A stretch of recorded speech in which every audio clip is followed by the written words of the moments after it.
करना चाहता हूं कि आपने जिस धैर्य के साथ, जिस वीरता के साथ, उत्साह के साथ आपके परिजनों को देश की सुरक्षा के लिए भेजा और उनके सर्वोच्च बलिदान को ये देश, ये सदन, ये देश की 140 करोड़ की जनता कभी भुला नहीं सकती। माननीय गृह मंत्रालय एक प्रकार से देखा जाए तो बहुत विषम परिस्थिति में काम करता है, क्योंकि कानून और व्यवस्था का जिम्मा हमारे संविधान ने राज्यों पर रखा है। सरहदी सुरक्षा, आंतरिक सुरक्षा, ये सारे विषय गृह मंत्रालय के अंतर्गत आए और ये उचित ही निर्णय है, इसमें कोई बदलाव की जरूरत भी नहीं है।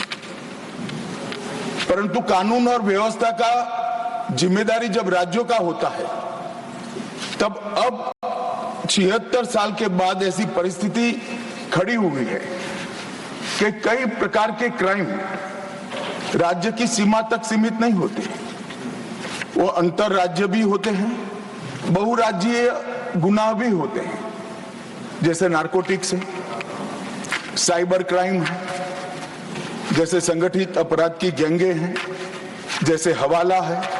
ये सारे अपराध कोई एक राज्य की सीमा में नहीं होते हैं और कई अपराध ऐसे होते हैं जो देश की सीमा के बाहर से भी हमारे देश में किए जाते हैं। और इस सबको देखते हैं तो समयानुकूल तरीके से गृह मंत्रालय में परिवर्तन होना बहुत जरूरी होता है। और मैं बहुत गर्व के साथ कहता हूं कि 10 साल में नरेंद्र मोदी जी ने कई सालों के परिवर्तन जो नहीं किया गया था उसको एक साथ कर राष्ट्रीय सुरक्षा को सुनिश्चित करने का काम किया। और जितने भी चैलेंजेस खड़े हुए थे, समयानुकूल परिवर्तन न करने के कारण वो सारी चुनौतियों को टेक्नोलॉजी का उपयोग कर दृढ़ राजनीतिक इच्छा शक्ति का उपयोग कर एक मजबूत विधायी खाका खड़ा कर और हमारे सुरक्षा कर्मियों का हौसला की बढ़ोतरी कर इसको बढ़ने का प्रयास नरेंद्र मोदी जी के नेतृत्व में 10 साल में हुआ है। और मैं मानता हूं कि ये प्रयास के बाद भी कई चीजें ऐसी होती हैं जिनके बारे में कई सदस्यों ने मुद्दे भी उठाए हैं, मैं इसका भी जवाब दूंगा। मान्यवर, जब गृह मंत्रालय की चर्चा होती है तब हमारे देश में 2014 के पहले से जब नरेंद्र मोदी सरकार चुनकर आई तब कई सारे लेगेसी इश्यूज हमें मिले। ये देश की सुरक्षा, इस देश का विकास, इस देश का सार्वभौमत्व भी 3 बड़ी समस्याओं के कारण हमेशा चैलेंज होता रहा, इसको चुनौती मिलती है। और ये 3 नासूर करीब 4 दशक से देश की शांति में खलल डालते रहे, देश की सुरक्षा पर सवालिया निशान लगाते रहे, देश के विकास के गति को अवरुद्ध करते रहे और देश की पूरी व्यवस्था को कई बार तो हास्यास्पद भी बना दिया। मान्यवर, 3 नासूर थे। जम्मू कश्मीर की समस्या, वहां टेररिज्म की समस्या, वामपंथी उग्रवाद जो तिरुपति से पशुपतिनाथ का स्वप्न देखते थे, और तीसरा समस्या था उत्तर पूर्व का उग्रवाद, नॉर्थ ईस्ट का उग्रवाद। इन 3 समस्याओं का टोटल लगाएं तो लगभग 92,000 इस देश के नागरिक 4 दशक में मारे गए। माने और एक तीनों समस्या के संपूर्ण उन्मूलन के लिए एक सुनियोजित प्रयास कभी नहीं हुआ था जो नरेंद्र मोदी जी ने चुनकर आने के बाद। मैं सबसे पहले कश्मीर की बात करूंगा मान्यवर। कश्मीर में हम सब जानते थे कि पड़ोसी देश से आए दिन आतंकवादी घुसते थे, या बम धमाके करते थे, हत्याएं करते थे। एक भी त्योहार ऐसा नहीं होता था जो चिंता के बगैर जाता था। और केंद्र सरकारों का रवैया लचीला होता था, चुप्पी साध जाते थे, बोलने में डर लगता था, कोई दुविधा भी थी, शायद वोट बैंक का भी डर था। नरेंद्र मोदी जी के आने के बाद आतंकवाद के खिलाफ जीरो टॉलरेंस की नीति प्रधानमंत्री की है। हमारे आने के बाद भी हमले हुए, उरी पर हुआ, पुलवामा पर हुआ। पहले हमले होते थे, कुछ नहीं होता था, कोई कुछ नहीं बोलता था, जवाब नहीं दिए जाते थे और लोग भूल जाते थे। दिल्ली के अखबारों में कोने में कहीं छपता था, आज 7 लोग शहीद हो गए, मारे गए, बम धमाका हुआ। मगर कोई संवेदना तक समाप्त हो जाए, वहां तक चीजें लिंगरिंग रहती गई, लिंगरिंग रहती गई, लिंगरिंग रहती। मोदी जी के आने के बाद उरी और पुलवामा में हमला हुआ। 10 ही दिन में पाकिस्तान के घर में घुसकर सर्जिकल स्ट्राइक और एयर स्ट्राइक कर जवाब दिया।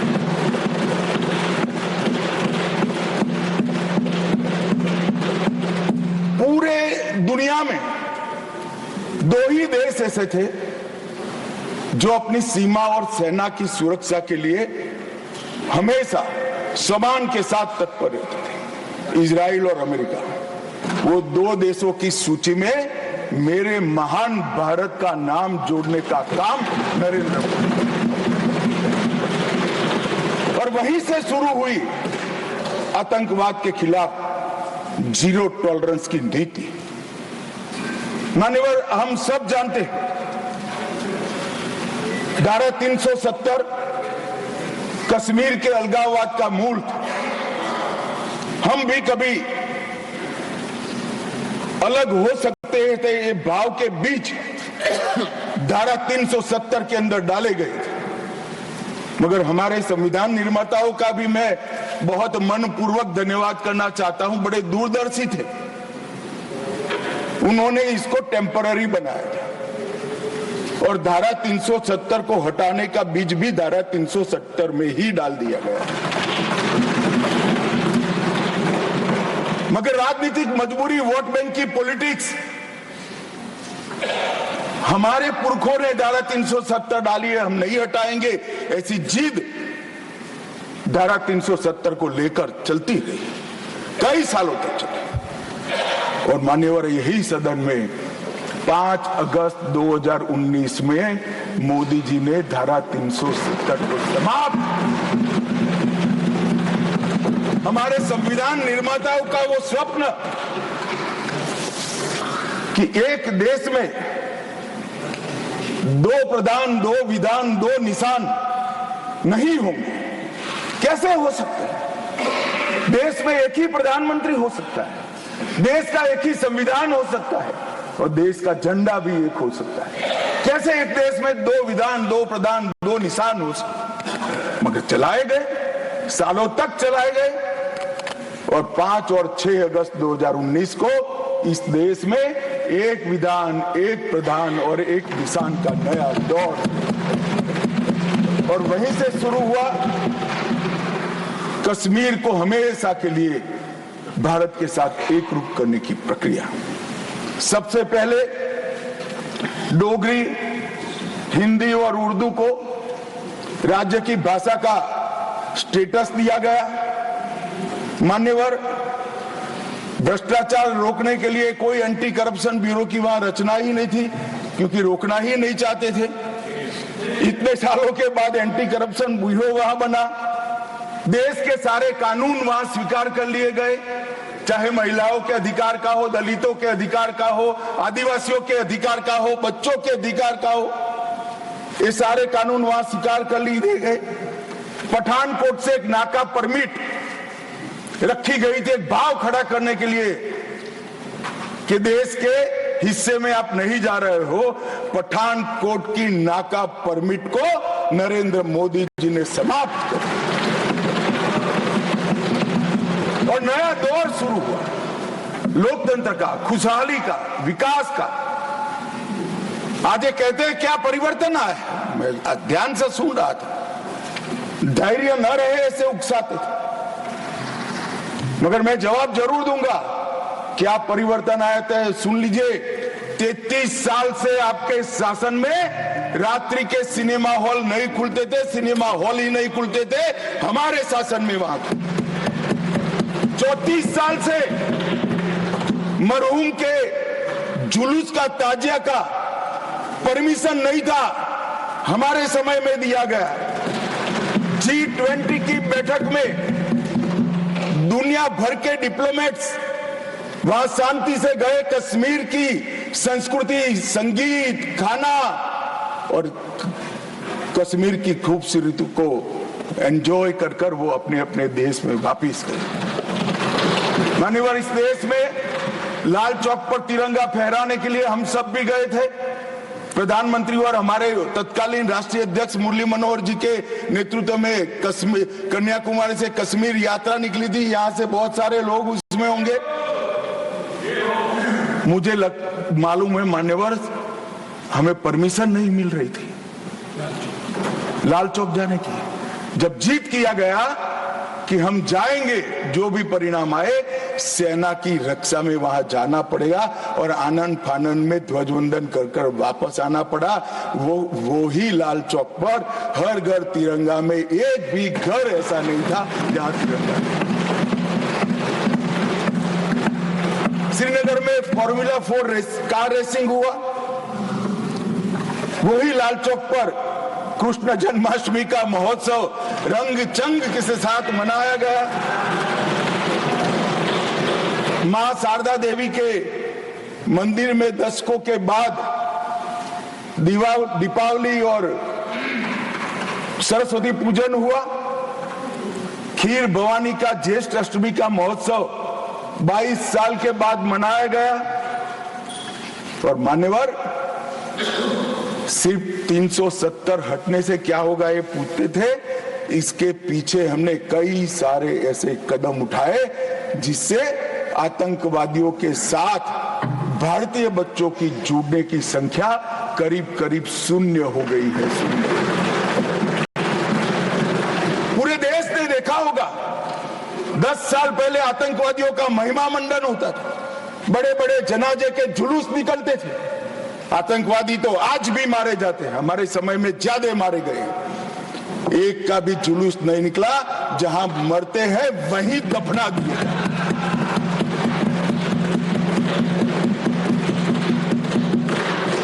कोई आतंकवादी बन जाता था, उनके परिवारजन बड़े शौक से सरकारी नौकरी करते थे, तंत्र चलाते थे। हमने ढेर सारे आतंकवादियों के रिश्तेदारों को रूथलेसली सरकारी नौकरी से निकालने का काम किया और एक कठोर संदेश। बार काउंसिल में उनके समर्थक बैठे थे, केस नहीं कर सकते थे, हड़तालें हो जाती थी। जो समर्थक बैठे थे वो सभी या तो दिल्ली की जेल में है या श्रीनगर की जेल में है। मान्यवर,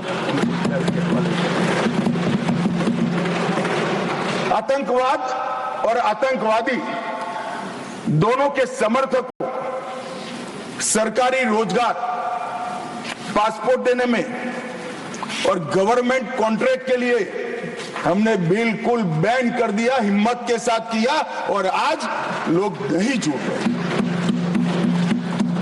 और इसका परिणाम क्या हुआ मानिए? ये कहते हैं क्या हुआ 370 से। मैं आज हिसाब देने आया हूं क्या हुआ 370 हटाने के बाद। 6 साल हो गए मान्यवर।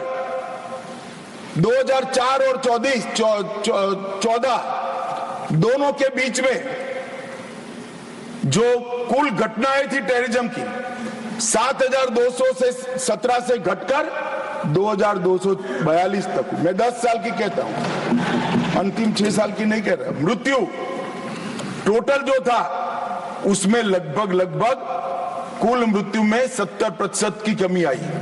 नागरिकों की मृत्यु में 81% और सिक्योरिटी फोर्सेस की मृत्यु में 50% की कमी आई है। मान्यवर, ये बताता है कि आतंकवाद कम हुआ है।